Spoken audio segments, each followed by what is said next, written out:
Timu ya wanaume Taifa Stars yajiandaa kuikabili Uganda The Cranes michuano ya AFCON 2025.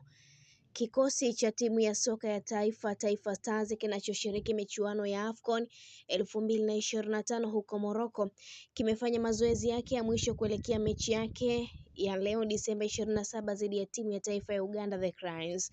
Stars itakutana na ndege hawa Uganda maarufu kama Korongo mwenye tai The Cranes katika mechi muhimu ambayo inapaswa kushinda ili kuweka hai matumaini ya kusonga mbele katika michuano hiyo baada ya kuanza vibaya kwa kichapo cha bao 2-1 kutoka timu ya taifa ya Nigeria juzi.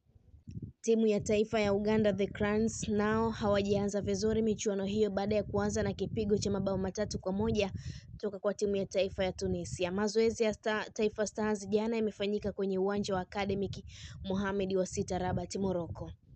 Hii ni Malkia wa Soka, endelea kuwa nasi, usisahau kulike, kushare, kucomment pamoja na kusubscribe channel yetu ili uendelee kufurahia taarifa zetu mbalimbali za michezo kutokea ndani na nje ya mipaka ya Tanzania. Nilikuwa kusomea taarifa hii mimi Queen Leza. Hadi wakati mwingine, kwa heri na uwe na wakati mwema.